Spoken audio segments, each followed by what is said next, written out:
Vous écoutez Chef, le premier podcast qui vous fait découvrir l'histoire personnelle, la vie des plus grands noms de la gastronomie française.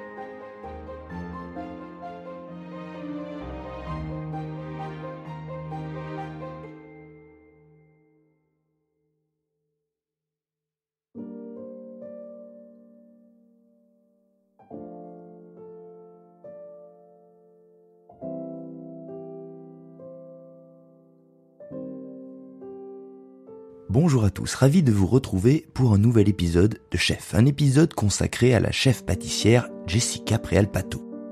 Voici quelques années que je veux la rencontrer et depuis que ce podcast existe, je souhaite l'interviewer.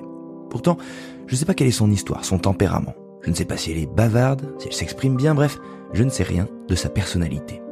J'ai juste en tête des faits, et notamment en mémoire son passage au Plaza Athénée, époque Alain Ducasse, Romain Médère, là où dans les cuisines on invente la naturalité. Tandis que les chefs enlèvent la viande, travaillent les céréales, dessinent une petite révolution dans la cuisine de palace, elle désucre, bouscule aussi le client dans le choix de ses produits, sa manière de les travailler et explore une forme de pâtisserie calquée sur un savoir-faire de cuisinier. Tiens, et si on laissait la peau des fruits ? La peau des fruits, au Plaza Athénée, imaginez la clientèle. Imaginez alors que cette équipe-là, en travaillant ainsi, va décrocher 3 étoiles. Imaginez aussi que Jessica deviendra dans ces années-là meilleure pâtissière du monde, élue par le 50 Best en 2019. Bon, vous l'avez compris, il y avait suffisamment d'éléments pour attiser mon envie de la rencontrer et je n'ai pas été déçu. Thomas Ladonne m'a assisté au montage et à la réalisation de cet épisode. Vous reconnaîtrez les musiques de Nathan Cohen. Je m'appelle David Ordonneau et je vous propose de pousser la porte de l'hôtel San Régis dans le 8e arrondissement de Paris où Jessica Préal-Pato propose aujourd'hui sa vision du goûter. Vous allez entendre une jeune femme élevée autour de la valeur travail dans l'idée de l'indépendance. Vous allez écouter le propos d'une personne déterminée et qui, un peu par hasard alors que la pâtisserie, ça la faisait pas vibrer, va réaliser l'inédit et se découvrir une autre famille. Dans le rôle du père en cuisine, Alain Ducasse, dans le rôle du grand frère dans l'aventure, Romain Médère, et voici donc la fille obstinée, celle qui par principe ne veut jamais lâcher, celle qui veut faire différemment. Voici l'histoire de Jessica Préal-Pato.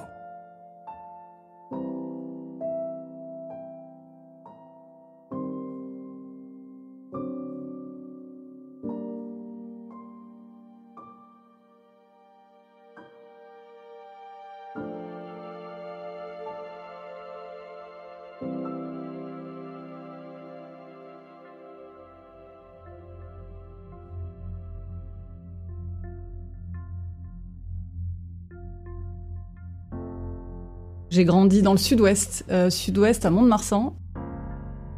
Mon papa est boulanger-pâtissier. Du coup, je suis née dans une boulangerie-pâtisserie. Donc toutes les odeurs, tous les goûts de gâteau, enfin tout, pour moi, c'est vraiment c'est un univers hyper particulier. L'odeur du pain, c'est un truc qui me marque à chaque fois que je rentre dans un labo.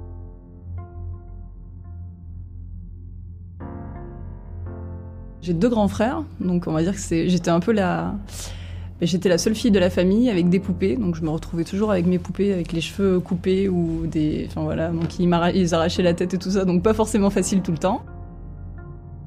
Mes parents avaient alterné, donc on avait des nounous, mais mes parents alternaient les matins, les nuits, les soirs. Donc c'était dans ce sens-là où c'était un peu compliqué, parce qu'on n'avait pas forcément de Noël, on passait pas forcément de fêtes de famille, on partait pas forcément en vacances non plus.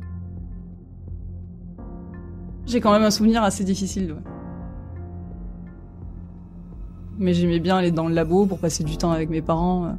Je me souviens, on s'asseyait sur les postes de travail, on allait se cacher dans les bacs à farine. On avait un espèce d'économa avec plein de farine à l'intérieur. On se mettait au-dessus avec mon frère, on mangeait des fraises à la chantilly, on se cachait. Mais c'était je pense que c'était pas une enfance comme celle de ma fille aujourd'hui. J'aimais bien quand même l'atmosphère, hein. On avait tout ce qu'on voulait, on avait des gâteaux frais tous les jours, donc c'était plutôt sympa, même les viennoiseries chaudes le matin.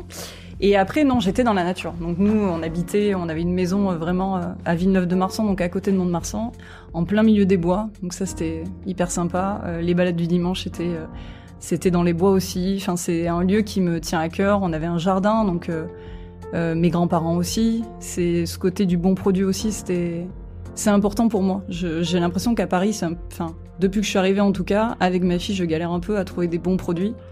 Enfin, des bons produits pour moi, hein, parce que forcément, je dis pas qu'il y a des mauvais produits, que des mauvais produits, mais qui ont ce goût de sortie de jardin, quoi. Des tomates qu'on ramasse, je me souviens des tomates que je ramassais chez mes grands-parents, ça avait pas du tout le même goût que des tomates entre guillemets industrielles que vous pouvez trouver.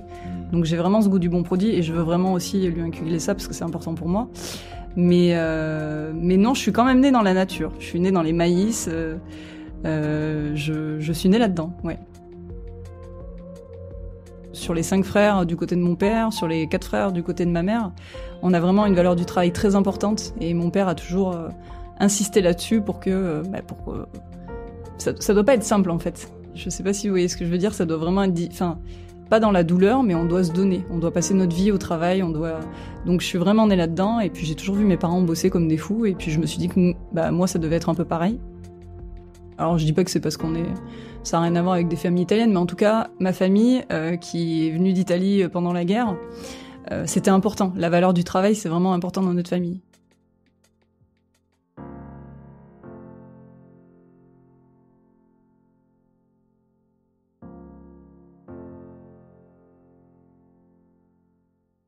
Je passe un bac général littéraire parce que je voulais être psychologue pour enfants. Et puis. Il n'y a pas du tout de projection. Pas du tout. Là, on se parle pas du tout, ni de cuisine, ni de pâtisserie, rien pas du tout. Quand j'ai dit à mon père, maintenant, c'est bon, j'ai mon bac, j'ai fait ce que tu m'as demandé, j'aimerais bien faire des études de psychologie. Déjà, à cette période-là, la psychologie, c'était pas trop à la mode, hein.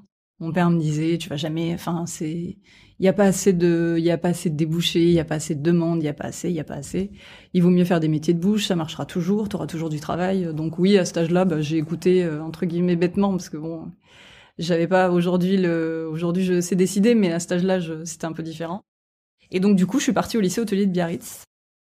Les étés, je travaillais avec mon frère, je faisais pas mal d'extras dans des mariages et tout ça. Et j'aimais bien la cuisine, donc je me suis dit, tiens, pourquoi pas. Mais j'y allais vraiment pas en mode, je suis fan de ça, c'est toute ma vie. Non, pas du tout. Je savais pas trop où j'allais. Mais je savais, il y a une chose qui était sûre, c'est que je voulais un métier qui touchait vraiment au côté artistique ou quelque chose de créatif. 19 ans, je débarque à Biarritz et déjà Biarritz, j'adore, hein, forcément. Donc il y a les fêtes, il y a le surf, et puis la liberté, c'est si mon père entend ça, il va pas être content, mais la liberté de pouvoir respirer. De plus avoir cette pression de réussite, d'être meilleur que tout le monde, de toujours porter ça sur les épaules, ça m'a fait vachement de bien déjà. Ouais, ça m'a fait beaucoup de bien de partir. Tous mes profs m'ont apporté entre guillemets une pierre à l'édifice à leur façon, mais ils étaient tous passionnés. Déjà ça c'est important. On avait une belle école avec du beau matériel. On avait la chance de pouvoir travailler quand même des beaux produits. Et vraiment c'est des chefs passionnés qui nous ont donné beaucoup aussi. Et après c'est les stages qui font que qu'on a envie ou pas de continuer. Moi en tout cas j'ai commencé en cuisine. Et le premier stage que j'ai fait, je me suis dit c'est pas possible. C'était vraiment la mentalité qui me plaisait pas. Donc c'est ça qui m'a fait un peu détourner vers la pâtisserie, mais je me sens mieux en cuisine qu'en pâtisserie. Mais la mentalité qui régnait il y a quelques années en cuisine, c'était pas du tout, c'est pas ce que j'avais envie en tout cas. J'ai vécu avec 2 grands frères, rugbyman, donc j'ai pas trop peur, je me laisse pas forcément faire, mais oui, c'était pas facile en fait. Mon frère était compagnon cuisinier. Et forcément, le premier stage que j'ai fait, c'était chez Philippe Labbé à la Chèvre d'Or, qui est compagnon aussi. Donc forcément, l'un dans l'autre, ils se connaissaient, donc ça m'a mis une pression supplémentaire. Donc la pression que je voulais plus, je retombe dessus. Et puis on est une femme en cuisine. Donc je pense que sur une trentaine de mecs, on était 2, je me souviens, avec une fille qui s'appelait Leslie. C'était pas facile, et puis aujourd'hui c'est différent, on peut plus travailler comme ça. Mais c'était vraiment dans l'armée, il fallait être très respectueux des personnes au-dessus. Donc nous, on était vraiment les stagiaires. C'était vraiment le bas de l'échelle, mais ne serait-ce que les commis qui avaient le même âge que nous, il fallait pas leur répondre. C'était très, très hiérarchisé. Et puis, il y avait des façons de faire à l'ancienne. Mine de rien, bizarrement, je m'y plaisais aussi. Donc, j'ai pas trop envie de critiquer parce que, C'est pas que j'aimais bien, c'est que ça m'a vachement donné un cadre. Ça me rappelait un peu aussi, peut-être chez moi aussi, mais ça m'a cadré. Et puis moi, je suis une fille de... Enfin, plus on m'en fait, plus je vais entre guillemets... je sais pas comment... Plus je vais me défoncer pour montrer que je suis capable. Plus on vous met à l'épreuve, plus on vous provoque, plus vous donnez. Ouais. Ouais, je marche. Ouais, je marche un peu comme ça.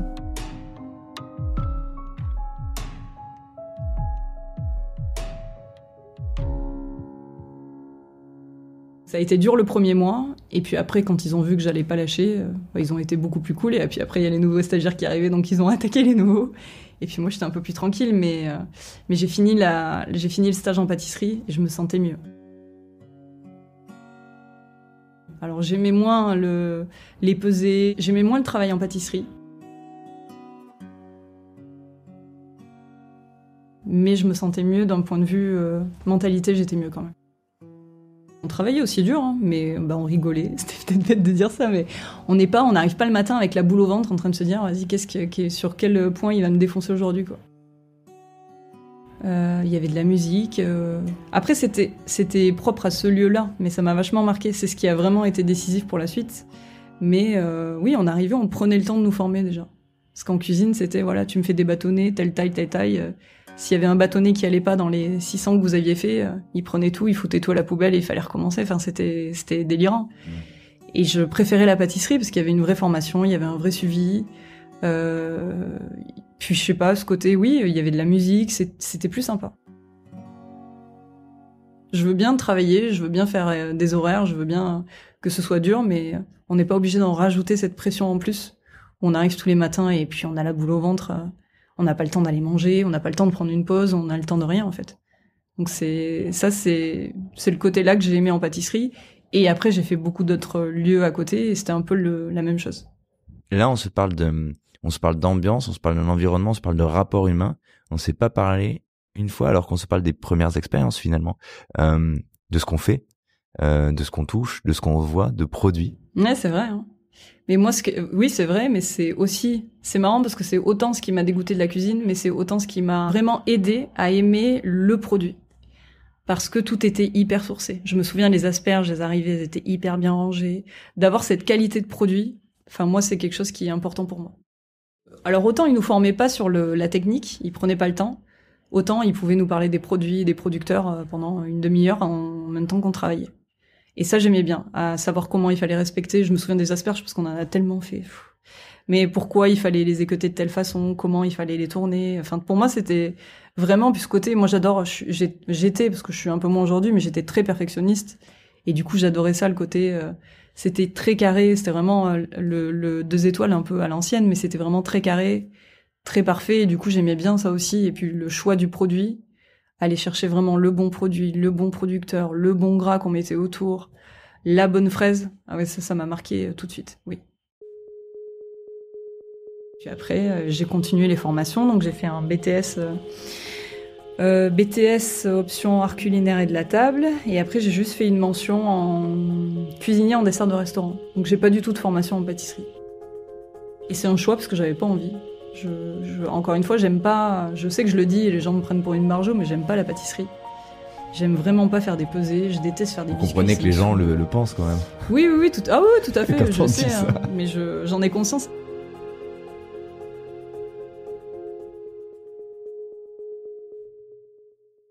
J'ai fini ma formation chez Philippe Etchebest à Saint-Émilion. Ça, c'était un stage à nouveau? Ouais, c'était un stage. Ça fait partie des derniers stages de la formation? Ouais, exactement. Et puis je me suis dit non, en fait, ça me va vraiment pas. Il faut que je trouve un chef qui fasse de la pâtisserie un peu cuisinée, comme on apprend pour la formation de cuisinier en dessert de restaurant. Et du coup, après, moi, je crois un peu en la vie. Hein. Donc, je suis arrivée sur Paris, j'ai rencontré Monsieur Vardon. Et lui, c'était exactement ça. Donc, il m'a dit, voilà, je veux des desserts cuisinés. Et quand il m'a dit ça, je me suis dit, oh, voilà, c'est jackpot, c'est bon, j'ai trouvé le bon cheval, entre guillemets. Mais j'avais pas cette formation de pâtisserie. Et mon père m'a dit, oui, mais si tu pars, c'est pas pour faire n'importe quoi. Il faut travailler avec des grands chefs, toujours ce côté un peu image, c'est hyper important de montrer que de montrer qu'on part de rien et qu'on réussit, mais pour lui, c'était important que je travaille toujours avec des chefs connus. Et quand je suis arrivée à Paris, le 39.5 était en travaux encore quand on a commencé à faire les premiers essais. Du coup, il y avait rien, il y avait pas de photos sur Internet, il y avait rien. Donc, il savait pas trop si je travaillais vraiment dans un restaurant ou pas. Donc, il flippait un peu. Et puis après, je l'ai fait venir, je lui ai fait visiter le restaurant, il a mangé. Donc, il a compris que c'était quand même assez bien. Mais c'était jamais assez bien. Donc, il fallait que je me lance toute seule, que j'ai ma boutique. Il avait un peu de mal avec ce côté. Mon père, ça reste une mentalité de patron. Donc, il avait un peu de mal avec ce côté où on travaillait pour les autres. Monsieur Varnon, c'est quelqu'un qui est pas du tout dans le jugement. Donc, quand je suis arrivée, pour lui, j'avais vraiment une formation de pâtisserie. Donc, il me demandait des trucs. Je me souviens, il me dit bon, on faisait une réunion. Il me dit voilà, je veux une gâche vendéenne. Je la veux un peu molle, mais très grasse, etc. Et moi, je sortais du rendez-vous. Je me suis dit putain, je sais même pas ce que c'est une gâche. Du coup, je cherchais sur Internet. Je prenais 2 ou 3 recettes. Le lendemain, j'arrivais hyper tôt. Je faisais des essais. La chance que j'ai, c'est que ça a souvent fonctionné, vraiment rarement loupé. Et je faisais des essais, puis après je lui sortais des desserts. Je pense qu'il savait que j'étais... C'était pas de l'arnaque en fait, c'est juste que je savais vraiment... J'ai pas eu de formation là-dessus parce que ça m'intéressait pas. Mais les mains dans le caca et vraiment la tête dedans, je me dis bah, écoute, je vais le faire quand même et puis ça va, je vais trouver des solutions. Je pense qu'il a toujours su que je savais pas faire, mais il m'a jamais rien dit parce que j'ai toujours sorti ce qu'il m'a demandé. Donc, et puis à chaque fois, il enfonçait. Hein. La fois d'après, c'était des allumettes glacées. Alors il me regardait, il me dit tu sais ce que c'est ? Je dis oui, c'est bon. Il me demandait pas parce qu'il savait que je savais pas, mais il savait que j'allais le faire.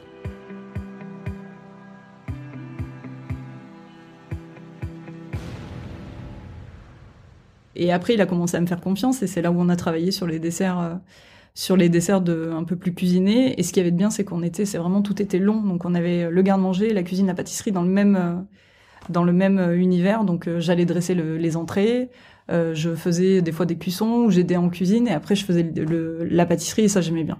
Ah ouais. Parce que je touchais à tout. Moi j'adorais ça, dresser avec le chef. Ça me régalait, j'aimais bien. Et c'est vraiment ça que je voulais retrouver en pâtisserie aussi. Alors, il faut qu'on se parle de cette notion.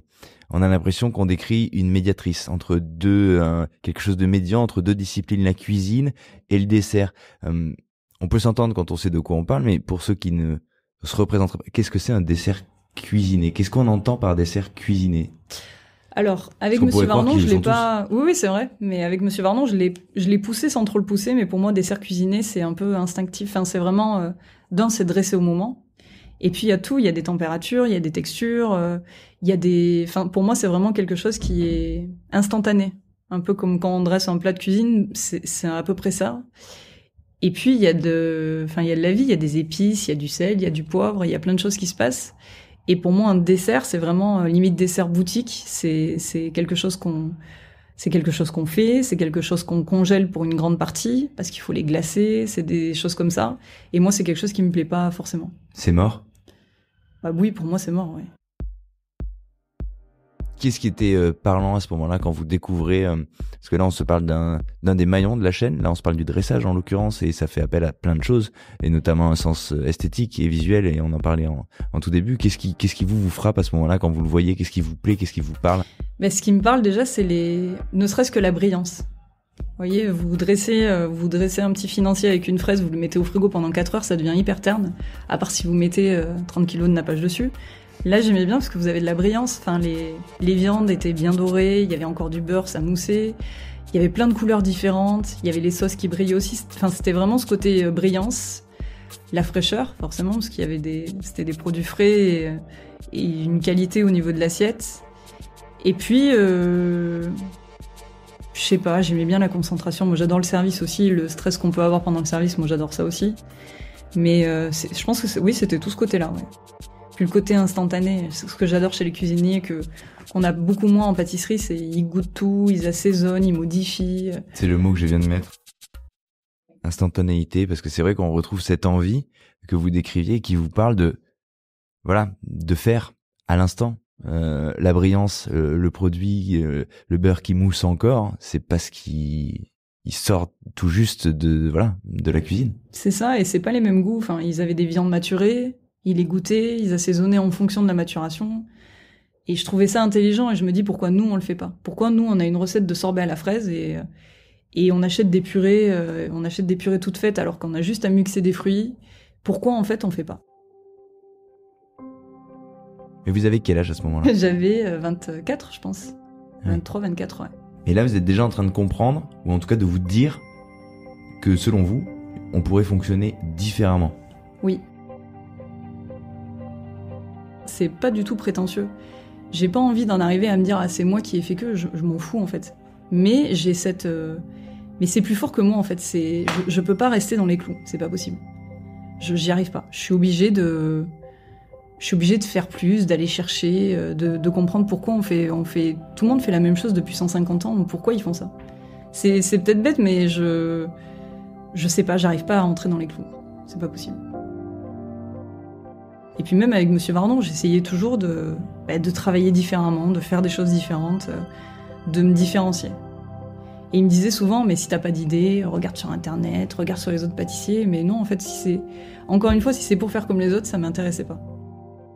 En fait, c'est juste se poser la question du pourquoi on est obligé de faire ça. Ça a été écrit comme ça, on doit suivre bêtement tout ce qui a été écrit.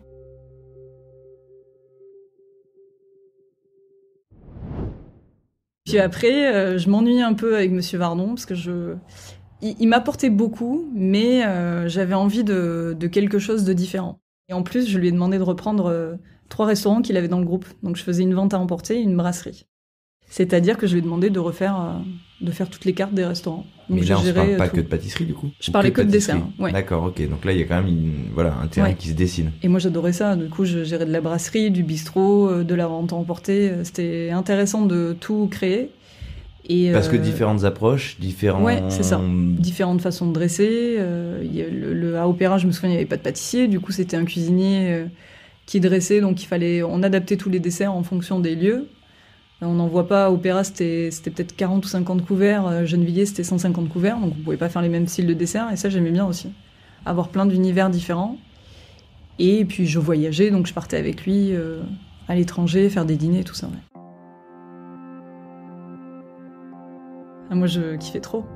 Donc du coup, je regardais vraiment bien tout ce qu'il voulait avant de partir. Enfin, même, j'arrivais là-bas un petit peu plus tôt que lui. Puis moi, c'était vraiment ma ligne directrice, c'est que quand il arrive, il fallait que tout soit vraiment carré, quoi. Donc j'allais sélectionner toutes les assiettes qu'il voulait, les saucières, je vérifiais enfin pas les cuissons, mais je vérifiais la mise en place du salé. Parce que je connaissais toute sa cuisine, donc forcément, quand j'arrivais, je pouvais déjà regarder tout. Je m'occupais de la pâtisserie, puis quand il arrivait... on faisait les services, il restait 2 jours et puis on repartait. Là, vous êtes en train de décrire un truc parce que les gens le savent pas forcément, mais souvent les chefs, ils peuvent être appelés à l'étranger ou pour des dîners privés ou sur des événements et souvent ils embarquent une partie de leur brigade ou une personne. Là, vous êtes cette personne et vous êtes en train de décrire la position du bras droit. C'est ça. Et il me faisait confiance à 100%. Donc je partais, il savait que quand il allait arriver, même si je dormais pas jour et nuit, en tout cas j'aurais tout donné pour que ce soit parfait quand il arrive. Ouais. Et ça, au bout de combien de temps? Parce que vous allez passer combien de temps avec lui? Je suis restée 5 ans avec lui. Ah oui. Et ça, c'était au bout de 1 an et demi, on a déjà commencé à partir. Voilà, c'est ça. C'est qu'au bout de 1 an et demi, celle qui sait pas faire une gâche, ou en tout cas qui prétend le savoir, on l'envoie à l'autre bout du monde pour gérer. Oui, c'est vrai. On est parti au Liban, on est parti en Russie, au Japon, on a ouvert un restaurant à Dubaï aussi, on a fait plein de trucs. Mais j'avais envie d'aller chercher... des nouvelles façons de faire, des épices, goûter des nouvelles choses. Quand on me donne sa confiance, c'est que je me dis qu'il faut prouver que ça vaut le coup.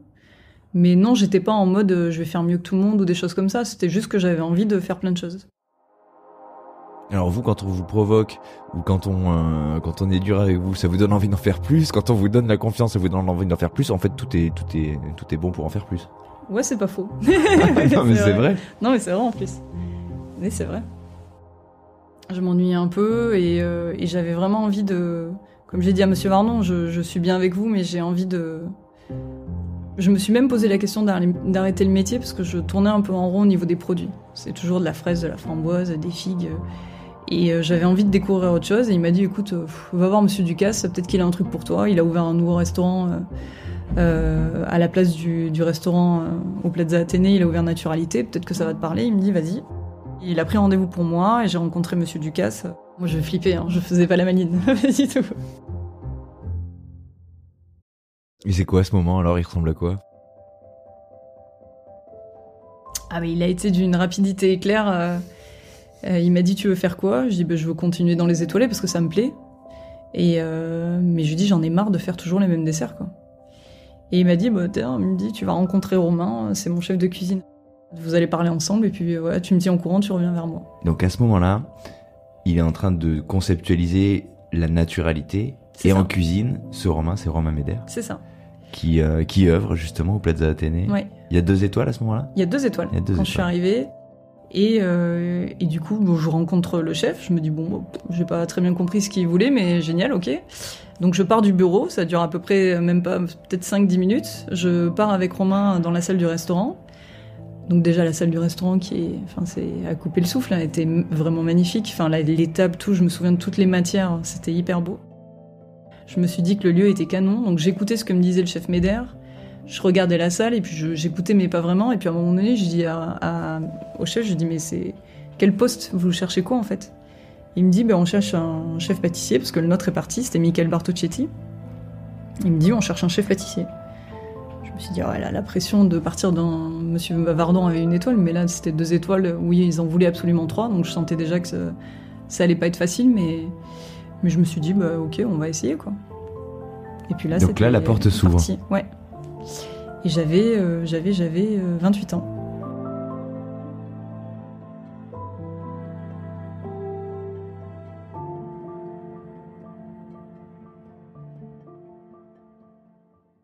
Je suis arrivée dans le labo.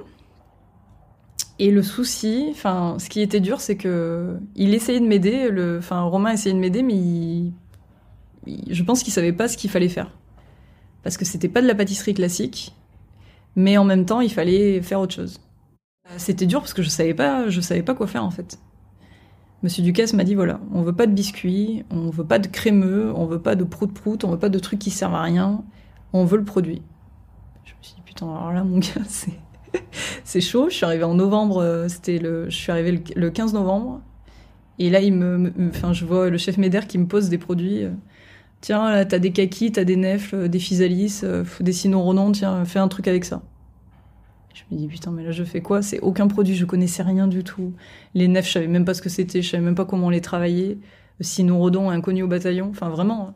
Et puis là, on n'ouvre pas un livre en se disant, tiens, ce matin, je vais faire une petite confiture de cynorhodon.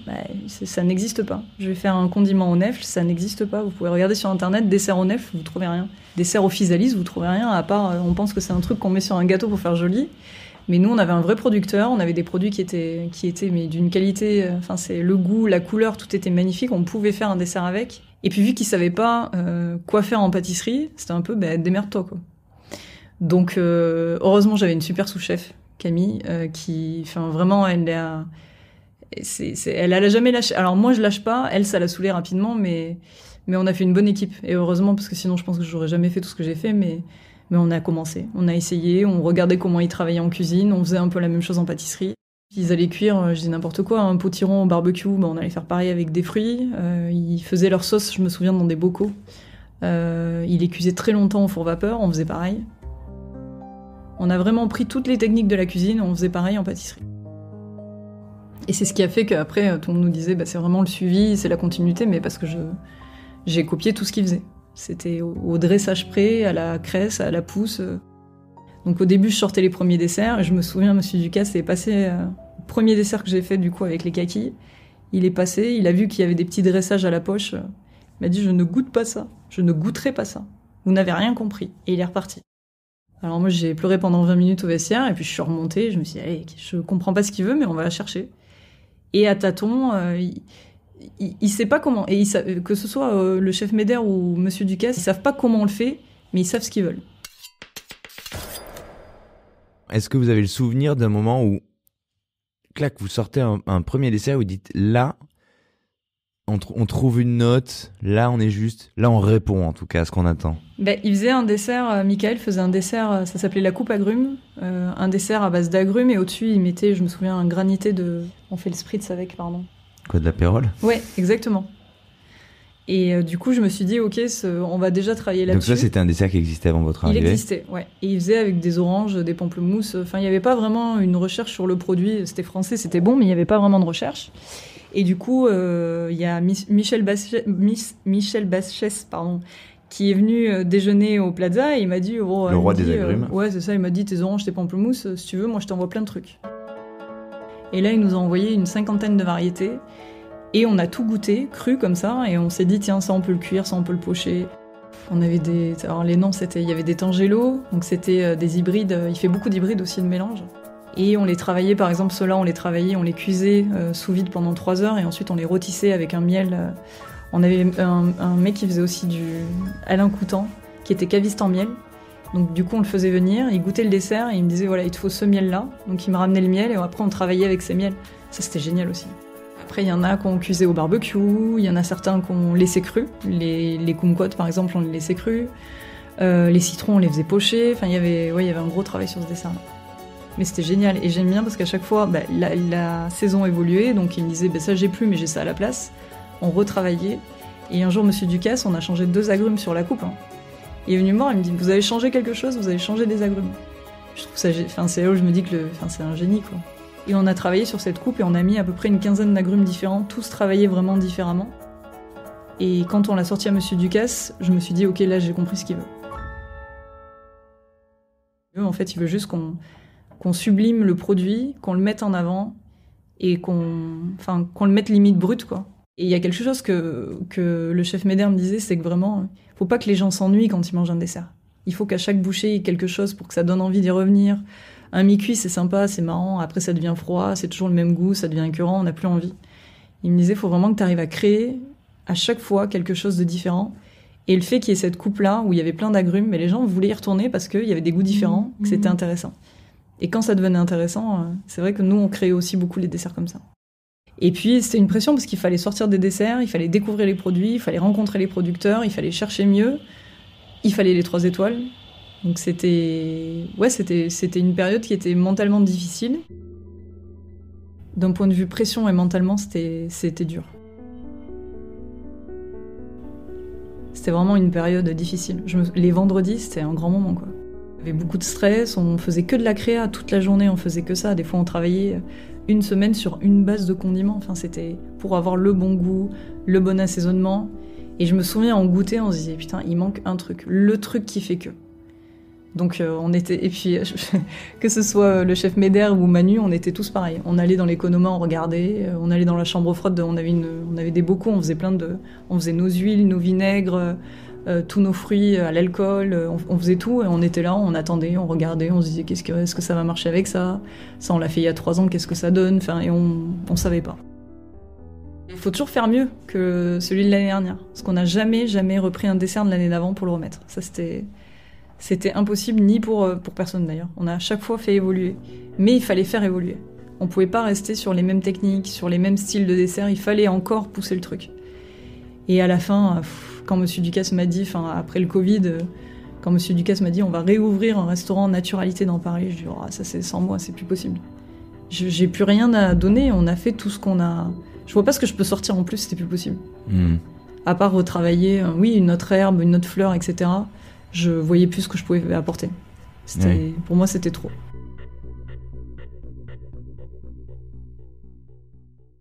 Alors, il s'est passé 2-3 trucs avant. Au Plaza, dans l'aventure Plaza, il y a des faits marquants. J'imagine parce que eux, ils vont aller jusqu'à la 3e étoile. Ouais, 3e étoile. Ça, c'était la consécration. Et après, bizarrement, il y avait beaucoup moins de pression. C'est vécu comment, ça ? Vous l'avez vécu comment ? Le chef Médère, c'est pas quelqu'un qui va montrer ce qu'il ressent. Donc, je me souviens, il nous avait tous rassemblés au garde-manger à gauche, là, donc dans la petite pièce. Bon, félicitations, on a les 3 étoiles. Mais c'était pas en mode cri, c'était pas en mode... C'est quelqu'un qui est quand même assez réservé, donc du coup, c'était... Et puis je disais à ma sous-chef, putain, c'est ça. J'étais un peu déçue parce que je m'attendais à vraiment une vraie joie, mais c'était jamais fini. C'était en gros, c'est maintenant que ça commence, quoi. Et ce que j'aimais bien, c'est que on n'est pas resté sur son savait-faire pour pas la perdre. Donc à chaque fois, on prenait des risques. Une année, le chef, il me disait, putain, alors là, il me dit, si ça passe, ça passait.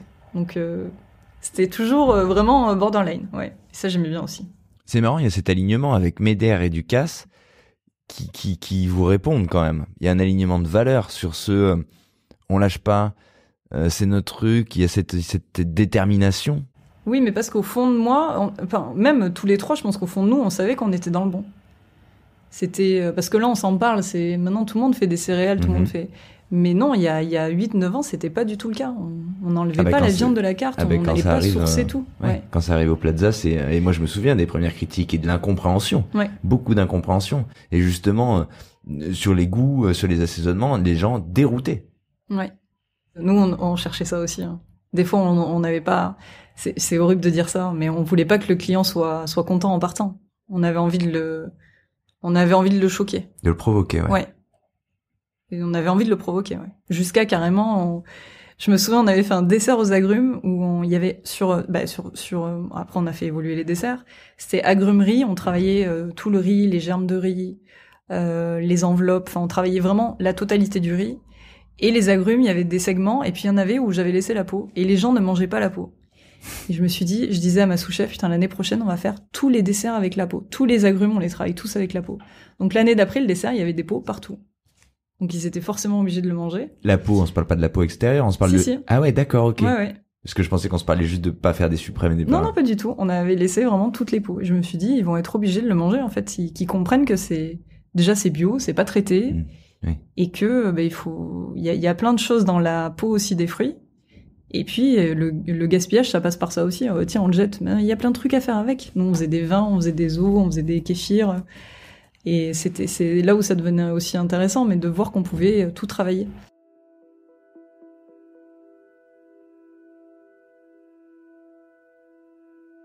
Comment elle prend fin, du coup, cette aventure au Plaza ? Y a eu le Covid qui nous a pas aidés, et puis il y a le contrat qui a pas été renouvelé avec Monsieur Ducasse. Et moi, j'ai pris ça par atabula sur Internet. Donc je l'ai même pas su J'aurais bien aimé qu'on m'appelle et qu'on me le dise en face. Au début, j'y croyais pas, et puis le chef Médère me dit « tiens, on va les ouvrir au Lyonnais, on va en parler ». Et quand il me l'a dit, moi j'ai pleuré. Ça a été dur. Ça a été dur parce que... Enfin, rien d'en reparler. Ça a été dur parce qu'on met toute notre âme, en fait, là-dedans. Donc, ça n'a pas été une épreuve facile. Donc ça a pris quelques mois pour digérer. Je pense que même Romain, ça a été dur. Mais on était tellement dedans, en fait. Je sais pas. Et le truc tout bête, hein, mais je me suis dit, mais ils vont faire quoi de tous nos bocaux ? Tout notre travail, toute notre recherche, ils vont en faire quoi ? Et ça, je crois que c'était ce qui m'a le plus touchée. Et nos producteurs, enfin, on s'est dit, on a développé tellement de choses avec eux. On a eu notre producteur de lait, Jean-Marie, qui avait racheté des vaches pour nous faire du lait cru. Enfin, je me suis dit, mais on les lâche tous, quoi. Enfin, c'était...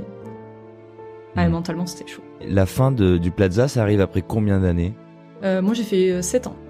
Ah ouais. Ouais. Donc 7 ans de créativité, avec cette quotidienneté, cette exigence. Exactement. Oui, forcément, quand ça s'arrête. 7 ans, c'est marrant parce qu'autant ça m'a fait du bien parce que je me suis dit, ça va nous faire du bien de souffler, mais de tout perdre à côté, c'était dur. Et puis on s'entendait, on avait une vraie symbiose avec le chef Médère, avec Manu, on était une vraie équipe en fait.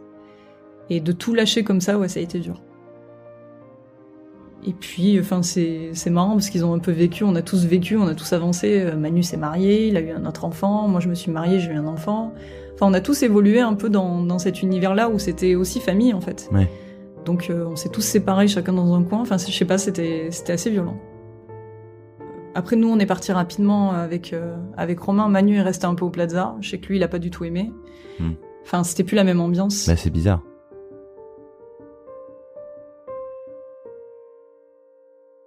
Et du coup, mais oui, moi j'ai découvert ma fille, j'ai pris soin d'elle. C'est quelque chose qu'on n'avait pas forcément l'habitude. Parce qu'elle était arrivée pendant le Plaza ? Ouais. D'accord. 2019, la même année que le titre du 50 Best, mais et du coup, c'est ça qui était sympa aussi. Monsieur Ducasse et le chef Médère me disaient, tu fais ta journée, après tu vas récupérer ta fille. On s'est organisé assez rapidement et ça c'était plutôt cool. Et puis, et après, j'ai eu un souci de santé. Et là, je me suis dit, j'ai plus envie de courir autant. Donc, j'ai dégagé pas mal de choses de ma vie. Donc, j'ai divorcé. J'ai tout... Mais ça, c'est après le Plaza ? C'était après le Plaza. D'accord. Juste après le Plaza, entre le Plaza et le restaurant qu'on a fait, le restaurant éphémère Admo, là, je me suis dit là, mais j'ai vraiment pris la décision, j'étais en soins intensifs, je me suis dit, mais ma fille, elle a 2 ans, je peux pas continuer comme ça, en fait. Je peux pas, je sais pas après quoi je cours, mais je veux plus faire ça. Ah oui. Là, il y Donc, a du trop. Ouais. De pas prendre soin de soi, de pas faire attention, de toujours courir, être dans le stress, dans la pression, j'avais plus envie. Et du coup, je me suis dit que j'allais ouais, c'est ça. Donc j'ai tout remodifié et ma fille est passée au premier plan. Donc aujourd'hui, ça reste ma priorité. Donc je fais en fonction d'elle. Quand je pars travailler à l'étranger, elle vient avec moi.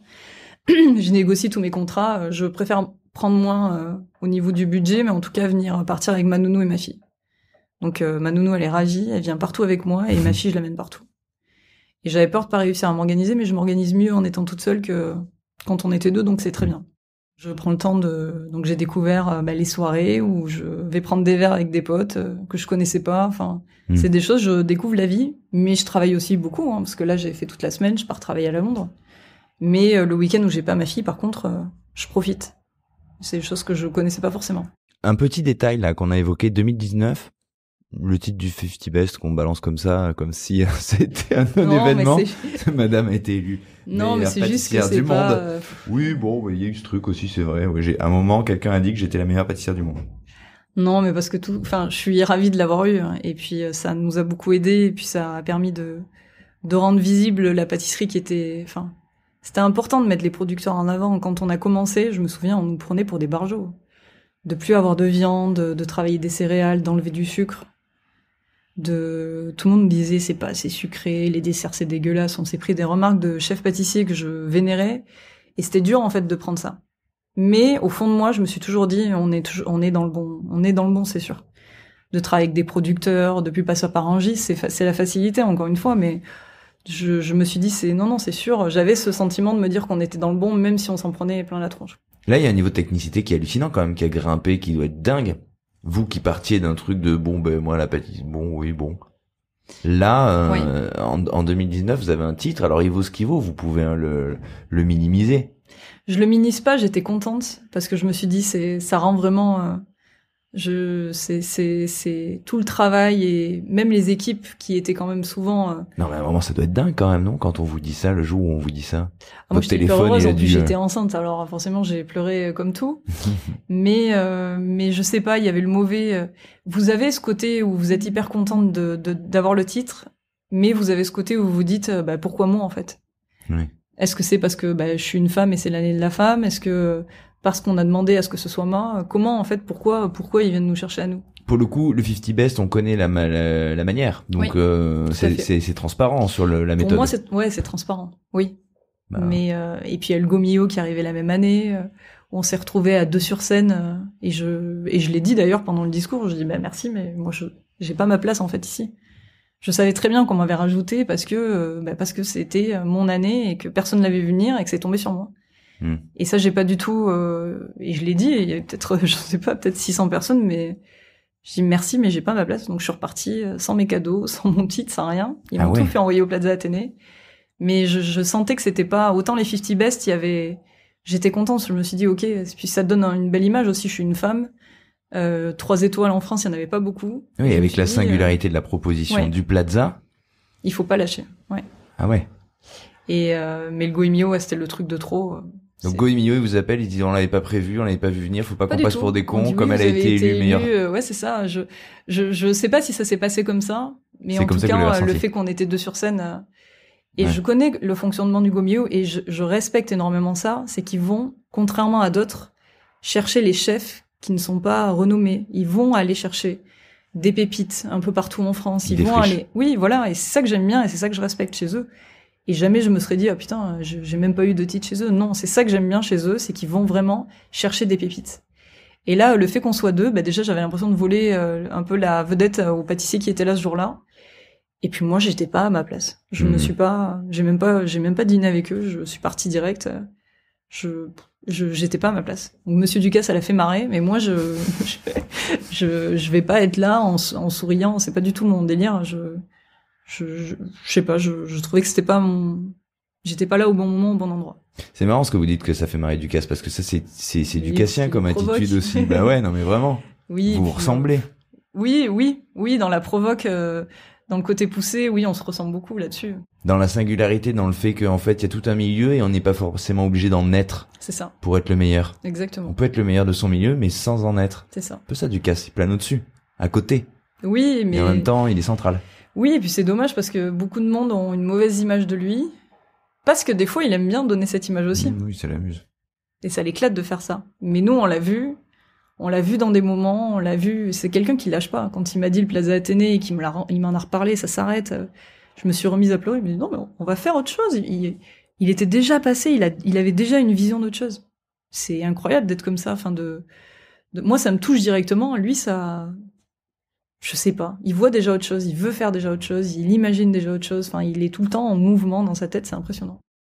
Et puis, il m'a tellement aidé, parce que moi, je suis partie un peu avec ma fille, un peu à la ramasse, j'avais plus de contrat de travail, j'avais plus rien. Il m'a énormément aidé. Il a été un vrai soutien, il m'a aidé financièrement, mentalement. Je critiquerai jamais le monsieur, même si je lis beaucoup de choses qui me rendent un peu folle. Mais il y a un côté père, entre guillemets. Ouais. Et c'est pas vers moi qu'il faudra se tourner, en tout cas. Ouais, bien sûr. Non, mais c'est chouette. Ouais. Je me permets une petite pause dans l'interview car vous l'avez entendu, la chef vient d'exprimer son lien avec Alain Ducasse. Et je vous parlais en introduction justement de la nature de ce lien qui unit la chef pâtissière à cette figure de la gastronomie mondiale. À ce stade de l'interview, je voulais aussi connaître la vie de son père, son vrai père. Et vous allez voir que je vais enchaîner avec cette question, mais je ne m'attendais pas à cette réponse qui en dit long. Je lui parle de son père, donc Monsieur Préalpato, et elle me répond en parlant de son autre père, Monsieur Ducasse.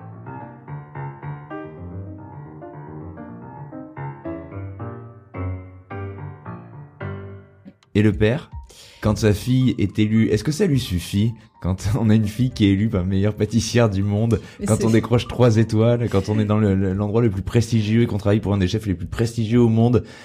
Qu'est-ce qu'il dit le père C'est marrant parce qu'à chaque fois, il me dit, à chaque fois qu'il venait au FAS et qu'il venait avec quelqu'un qui me présentait, c'est ma pâtissière préférée. Bientôt, elle va prendre le melon. Et il me disait toujours ça. Bientôt, elle va prendre le melon. Et c'est marrant parce que on se parle au téléphone toutes les semaines ou toutes les 2 semaines, mais à chaque fois, des fois, il me le redit. Je dis, mais Monsieur Ducasse, depuis 2015, si j'avais dû le prendre, je l'aurais pris il y a un petit moment. Mais je suis pas dans cette optique-là de faire mieux que les autres. Je suis dans l'optique de mouvement.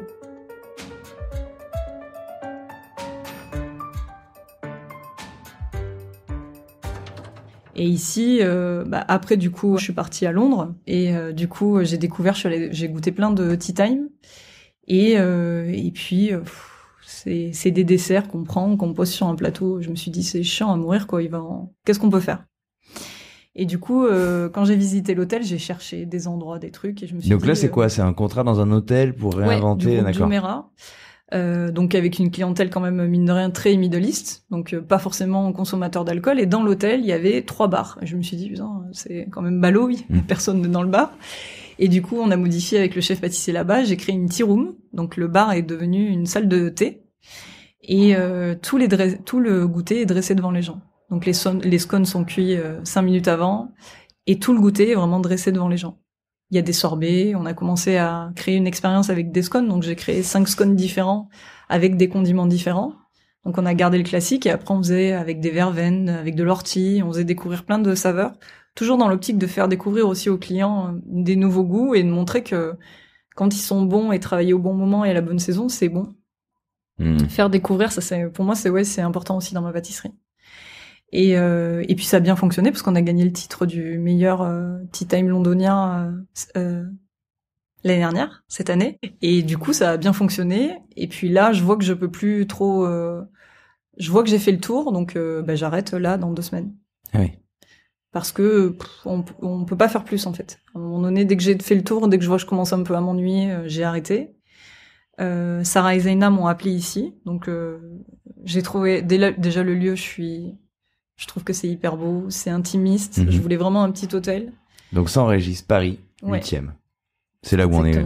Exactement. Et puis c'était aussi un challenge de me dire tiens, un goûter un peu à la française où je voulais absolument mettre des desserts de restaurant. Donc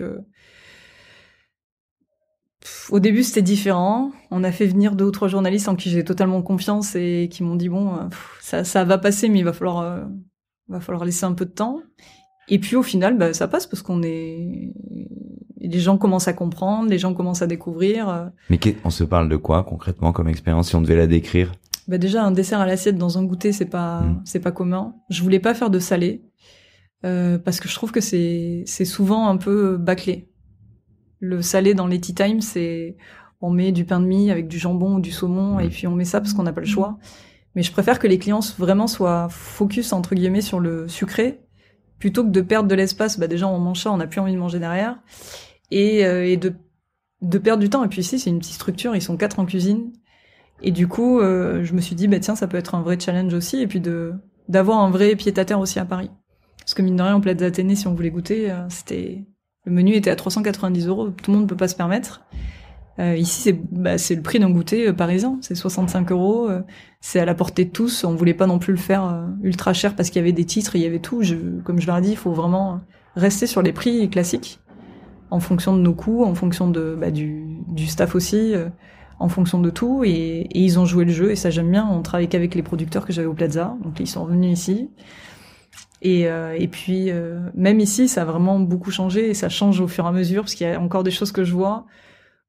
Ça fait évoluer les choses. Et puis une fois que j'aurai fait le tour, sans doute que j'irai ailleurs, mais même eux, ils découvrent le vrai goût. C'est marrant parce que le pâtissier, on a reçu des figues il y a 2 semaines, il les a goûtées, il me dit j'ai jamais goûté des figues comme ça.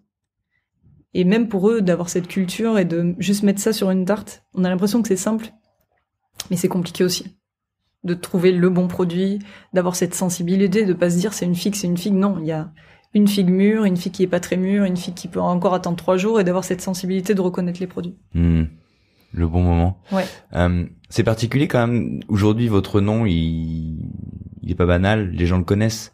Il y a une reconnaissance de la part du milieu, mais aussi du public. Vous devez être sollicité. Il y a quelque chose qui a changé quand même, j'imagine, dans ces 4 dernières années. Aujourd'hui, on doit vous proposer en fait de venir à tel endroit, de signer telle chose. Comment ça se passe ça? Après, je sélectionne beaucoup parce qu'on nous propose beaucoup de choses à des très gros prix. Je vais pas vous mentir, mais moi je fais pas. Enfin, je fais des choses qui me tiennent à cœur. Typiquement, c'est Ferrero qui voulait faire un dessert. Ah oui, le budget est énorme. Bah oui, mais non en fait. Je veux toujours rester avec. À défendre, je sais que je défends mon steak tout le temps, mais non, il y a... Oui, il y a un côté lâche-rien pour le coup. On sent qu'il y a une détermination qui fait que vous faites pas de compromis sur les choses qui vous semblent importantes. Et en l'occurrence, les produits, là, on se parle des produits. Et puis, je suis pas avide d'aller chercher... j'ai pas envie que mes sociétés soient cotées, je m'en fous. Je veux juste que si je fais quelque chose, c'est que l'image derrière vraiment est en lien. Je vais pas aller faire une pub sur mon Instagram pour un robot cuisinier, non, ça m'intéresse pas. J'ai pas envie de faire ça. Mais vous dites vos sociétés. Donc aujourd'hui, vous gérez plusieurs structures et du coup, ça se déploie comment? Quelles sont les propositions, par exemple? Je me suis rendu compte que je voulais pas travailler en mode CDI. J'aime bien avoir... Alors ça me fait peur parce que mine de rien, faut que je paye mon loyer, que je gère ma fille à côté, mais j'aime bien j'ai besoin de mouvement. Donc j'aime bien faire plein de trucs. Je peux pas faire trop de trucs parce que j'aime bien tout contrôler quand même et que ce soit quali, mais j'ai plus envie de dépendre de quelqu'un. Donc plusieurs projets, ouais. Donc plusieurs structures. C'est ça. C'est encore un trait commun, ça me rappelle encore. Ouais, j'aime bien faire ça. Après, je peux pas faire trop. Ouais. Parce que j'ai pas non plus les moyens d'avoir 2 personnes qui me suivent et que je paye et qui vérifient tout, donc c'est à moi de vérifier tout. Mais oui, j'aime bien avoir cette liberté-là. Et vous investissez quel terrain? Alors là, par exemple, ici, on peut venir prendre un goûter au Saint-Régis. C'est ça. Ici, ça, c'en est goûter. À la base, je devais ouvrir une boutique dans le 17e, qui verra jamais le jour, parce que j'ai fait confiance en une personne, moi qui ai toujours marché à la confiance. J'ai donné ma confiance à un boulanger qui m'a escroqué au possible.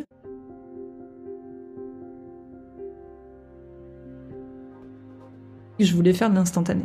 Ouais. C'était vraiment dessiné comme un bar à pâtisserie, c'était vraiment instantané. Ouais. Mais Monsieur Ducasse, c'est forcément le premier qui l'a visité et le premier à qui j'en ai parlé. Et je lui ai montré le projet, il m'a dit ça va être dur. Parce que les gens sont pas prêts à ça. Et je lui ai dit oui, mais je sais pas ce qu'ils vont vouloir. Et il m'a dit, tu réfléchis pas de la bonne façon. C'est un peu comme la mode en fait. C'est pas les gens qui vont te dire ce qu'il faut manger dans 2 ans. C'est à toi de leur imposer.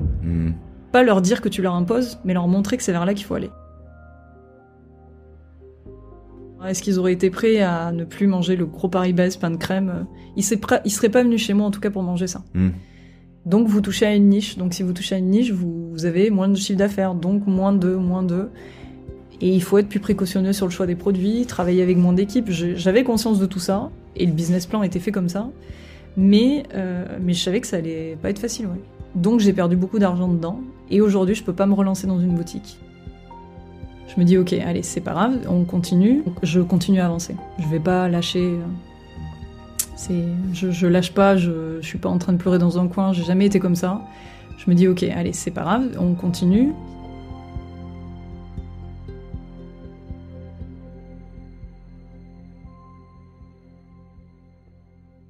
Et puis, il y a peut-être 3 mois de ça, il y a un monsieur qui s'appelle Pierre, qui est propriétaire d'un traiteur qui s'appelle Grand Chemin, que je connaissais pas du tout, que j'ai découvert sur Internet. Donc il a des hectares de terrain dans le Vexin, donc à côté de Mantes-la-Jolie.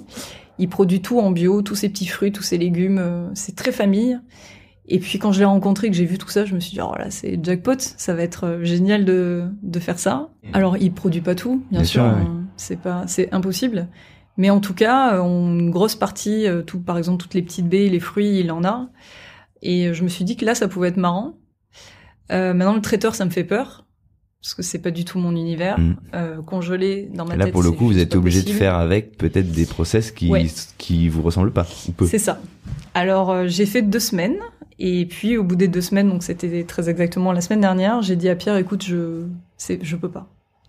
Je peux pas parce que c'est pas moi de faire, même si on travaille sur tous les produits, encore une fois plein de choses, c'est pas moi de dresser 2 jours avant. Je peux pas marcher comme ça. Et il m'a dit, je lui dis, il faut, soit on change les choses, soit je fais pas. Mais je lui dis, je peux pas travailler avec, on achète 40 kilos de céréales chez Métro, je peux pas faire ça. Je lui dis, c'est pas possible. Et encore une fois, un autre qui marche à la confiance, il m'a dit, écoute, fais ce que tu veux. On essaye et on voit. Donc je travaille avec Guillaume Caron, qui est un chef pâtissier qui est incroyable, parce que lui aussi, il me dit ok, on essaye. Et puis là, on est en train de modifier, donc je me mets pas beaucoup de mon ado, mais comme je leur dis, il faut essayer. Donc là, on est encore sur ce traiteur, mais du coup, on modifie. Il y a la grille est tombée, ouais, ok. Exactement. Et donc là, et vous avez encore fait signer la petite charte Préalpato. Du coup, il veut. Ouais. C'est ça. Mais ils viennent me chercher pour ça aussi. Mais comme je leur ai dit, il faut faire une carte pour les 6 prochains mois. J'ai dit d'accord, mais on a la figue 1 mois et après on fait quoi? Et je dis là, l'abricot, vous faites comment? Il me dit bah là, c'est des abricots en boîte. Moi, c'est dans ma tête, ça me brûle. Ah ouais. Mais c'est pas une critique. Parce que il me disait, Guillaume, à très juste titre, il me dit mais t'as raison en fait. C'est juste qu'on a toujours fait comme ça. Et du coup, j'ai dit à Pierre, je pense qu'il faut faire moins, mais faire mieux. Et il y a 1 mois de figue, et ben il y a 1 mois de figue. Et le mois d'après, on passe sur autre chose. C'est dur, ça, on reprend tout à zéro. Donc là, je pense que vendredi, ça a été l'hécatombe, mais j'aurais dit vraiment, il faut essayer. Donc du coup, on va faire différemment. Donc on aura moins de personnes en production, moins de personnes qui vont dresser les choses 2 jours avant. Mais par contre, sur l'opérationnel, on va envoyer les fonds de tarte cuits le matin, on va envoyer les choux au cuit. Sur site, ils vont soit les recuire, soit les sécher, soit les retravailler, et on va tout dresser sur place. C'est différent. Mais je pense qu'il faut essayer, parce qu'il y a un boulevard sur les traiteurs. Mais moi, faire des choux à la crème, les dresser 2 jours avant et que ça ait pas de goût, c'est pas moi. C'est pas possible. Mais c'est pas négociable. Ouais. D'où ça vient? Alors, 2 dernières questions. Cette espèce de détermination que vous avez à ne pas faire de compromis sur vos valeurs. Dans la vie, on sait pas forcément tout de suite ce qu'on veut, ni qui on est et où on se situe. Et donc, parfois, on prétend être comme ci, être comme ça et ne pas vouloir. Vous, on a l'impression que vous avez su très vite ce sur quoi vous ne voudriez pas faire de compromis, ce vers quoi vous vouliez aller. Comment ça a marché? Ça vient d'où? À quel moment vous vous êtes dit, en fait, moi je suis cette femme-là, cette personne qui dit c'est comme ça. Pas parce que c'est moi qui l'ai dit, pas parce que j'ai raison, mais parce que je pense que c'est la bonne manière de faire et parce que j'y crois. On a l'impression que ça vous a toujours habité. Et bizarrement, je doute beaucoup de moi, mais dès qu'on me touche à ça, alors là par contre je change pas. Et puis je sais exactement ce que je veux. Mais je sais pas. En fait, j'ai pas envie de mentir. C'est peut-être bête, mais c'est pas par rapport à moi. Je me dis, je peux pas vendre mes producteurs, les mettre en avant tout le temps, et à côté travailler avec du produit espagnol. Je peux pas faire ça en fait. J'ai l'impression de mentir et ça c'est un truc je peux pas. Moi, il y a des trucs qui me choquent. Quand je vois le nombre de suicides, quand je vois le nombre de personnes, d'agriculteurs qui arrivent pas à vivre de leur passion et de leur terre, moi ça me rend barjot. Je dis pas, bien sûr, il y a de la consommation, on peut pas non plus tout prendre, mais à un moment donné, il faut valoriser ces gens-là, c'est pas possible. Ils ont besoin de vivre, ils ont besoin de... C'est des choses qui Enfin, moi, ça me touche, je suis désolée. Quand on voit des reportages, des enfants qui trouvent leur père qui vend du lait, mais qui le vend pas assez cher et qui peut pas s'en sortir, et qui tombe sur leur père qui s'est suicidé, mais moi, c'est un truc, je peux pas entendre ça. En France, les gens se rendent pas compte, on a un univers de fou. On a un terroir de fou, on a tout ce qu'on veut, on a des agrumes, on a des fruits incroyables, on a des céréales, on a tout. On peut pas laisser les gens à l'abandon pour du prix, ça coûte pas plus cher, faut arrêter. Ici, je vois les coûts, je vois ce que ça représente. Oui, c'est un peu plus cher, mais c'est des calculs en fait. C'est un dessert va coûter un peu plus cher, donc l'autre il faut qu'on fasse attention à pas utiliser des produits trop luxueux. Mais on reste toujours dans la démarche que chaque produit soit utilisé intelligemment, cherché intelligemment, et qu'on évite du gaspillage aussi.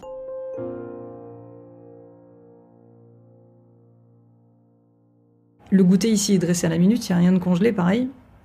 Et on ne prend pas de réservation de jour J. Parce que voilà, ils ont 4 portions, ils ont 4 personnes, ils ont 4 couverts, ces 4 couverts, on sort pour 4. Ouais. Et c'est pas grave, et si les gens ne comprennent pas, je suis désolée, mais j'ai pas envie qu'ils se disent on va faire 2 en plus, parce que s'il y a du monde, non. Malheureusement, on peut pas laisser part à ça, parce que si on commence à gaspiller, c'est là où on perd l'argent aussi. Donc c'est raisonné. Ouais. C'est ça. Et puis je dis pas qu'il faut changer la mentalité des gens ou imposer, mais juste leur expliquer pourquoi on fait ça. Quand on a eu le destin qui est le vôtre professionnellement, la famille, la pression, comment elle s'est transformée, je pense aux parents forcément, ou aux frères, est-ce que le discours a changé? Mais je pense que j'avais vraiment envie de... Enfin, je pense qu'une des choses, c'était vraiment de montrer à mon père que j'étais capable de faire ce métier. Parce que je sais que il me disait toujours, c'est un métier dur, c'est des hommes, tu vas pas t'en sortir, etc. J'avais envie de montrer, et quand je suis arrivée au Plaza Athénée, que je l'ai appelé pour lui dire, bah tiens, papa, Monsieur Ducasse m'a proposé, je vais être chef pâtissière du restaurant. Quand il m'a dit, ouais, enfin, tu travailles toujours pour quelqu'un, c'est toujours pas ta truc, enfin, toujours pas ta boutique, toujours pas ton lieu. Je suis désolée pour le gros mot, mais je me suis dit, ouais, c'est bon. Là, ça me fait chier, c'est bon. J'ai dit, ok, il sera jamais content. J'arriverai jamais à lui donner ce qu'il a envie. Donc maintenant, je vais faire ce que moi j'ai envie. Et je pense que là, déjà, ce jour-là, je me vois très bien, je me souviens très bien où j'étais, ce que je faisais. Je me suis dit, allez, c'est bon, on arrête. Et après, j'ai vraiment travaillé ce que j'avais envie. L'affranchi. Ouais. Après. J'avais plus envie de travailler pour... J'ai travaillé pour Monsieur Ducasse. On travaille encore sur des projets, on vient de faire un appel d'offres ensemble, mais je travaille avec lui. J'ai plus envie de travailler pour lui parce que c'est Monsieur Ducasse. C'est différent. Et puis maintenant, mais la seule différence, c'est que j'ai jamais partagé. Déjà, mes parents sont pas très internet, mes frères non plus. Ils ont même pas Instagram. Si, mon grand frère vient de le mettre, mais j'ai jamais partagé quoi que ce soit. Donc ils savent pas tout ce que je fais. Ah oui. Non. Ils savent pas. Les télés, des fois, ils tombent dessus. Les articles, ils tombent dessus parce que ma mère est allée chercher le Elle Magazine. Elle me dit, ah, mais t'es là-dedans, t'aurais pu me dire. Ah oui, moi. En fait, j'aime bien rentrer et que personne ne sache rien. Ah oui. Ça me fait du bien, en fait, de me dire que quand je rentre chez moi, on me parle pas de tout ça. Chez eux, vous voulez dire? Oui. Ouais, c'est ça. Oui, je dis chez moi, mais parce que le Sud-Ouest, c'est ma vie. Hein. Ah ouais. Mais donc, quand on rentre dans le Sud-Ouest, Sud-Ouest, c'est un peu genre un petit refuge, un petit cocon. Ouais, exactement. Faut que je la vais toujours frénésie, me balader au même endroit, je vais toujours voir les mêmes lieux. Je veux pas enfin, j'ai pas envie de ce côté, ah tiens, la star de la famille qui rentre. Non, j'ai jamais rien dit parce que pour moi, c'est vraiment, ça me préserve de rentrer et de retrouver mes valeurs, ma façon de faire, des fois un peu à l'ancienne, des fois un peu kitsch, mais j'aime bien en fait. Ouais. J'ai besoin de ça aussi pour, peut-être aussi pour garder les pieds sur terre, je sais pas, mais j'ai besoin de ça. Ouais, c'est important.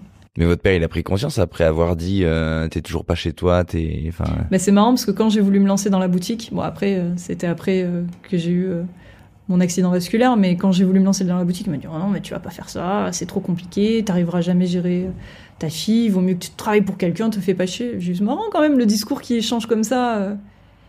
C'est bizarre de voir le. Ouais, peut-être, ouais. Mais comme je lui ai dit, si ça se fait, c'est bien, ça se fait pas, c'est pas grave. Mais j'aurais jamais laissé ma fille de côté, j'aurais trouvé des solutions, j'aurais ouvert plus tard, j'aurais fait différemment.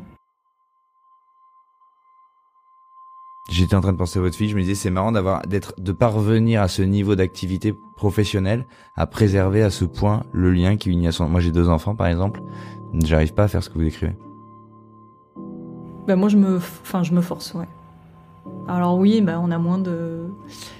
Il y a moins de sorties, il y a moins de temps pour eux. Et encore, j'arrive toujours à m'organiser, mais c'est vraiment ma priorité.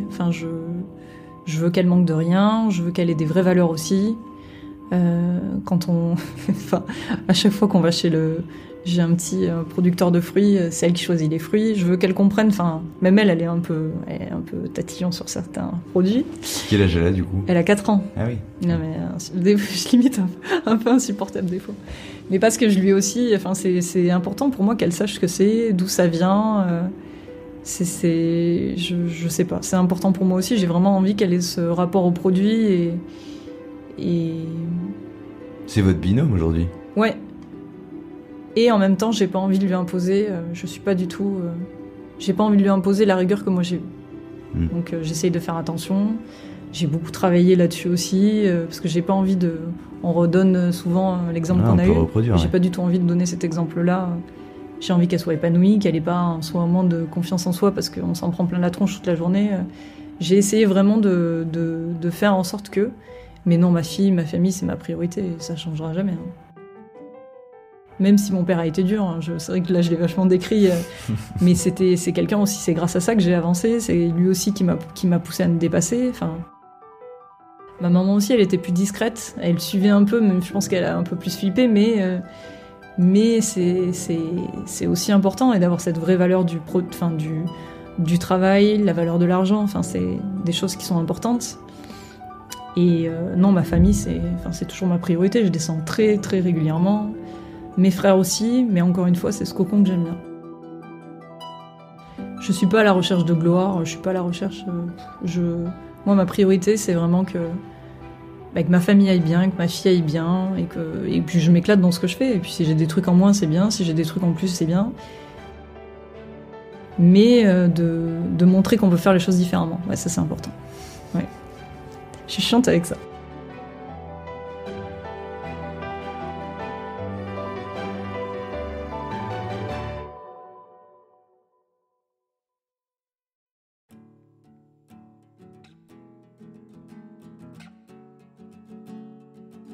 Alors je ne sais pas quel effet la chef vous a fait, mais ce cocktail de détermination, d'énergie déployée et cette obsession de faire différemment m'ont beaucoup impressionné.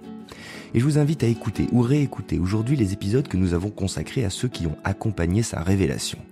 Écoutez l'épisode sur Alain Ducasse, celui sur Romain Méder, et le puzzle sera complet. Convaincue qu'elle est dans le juste, alors qu'elle fait ce que personne nulle part ne propose. Intransigeante et incorruptible dans son engagement pour défendre la qualité du produit et par là même le travail de ses producteurs. Indomptable par la voie des honneurs qu'elle peut ignorer, car la gloire ne fait pas partie de sa quête. Voilà donc une chef qui, par la rigueur et une implication totale, semble avoir conquis un mot précieux qu'on a un peu oublié de courtiser, celui de liberté.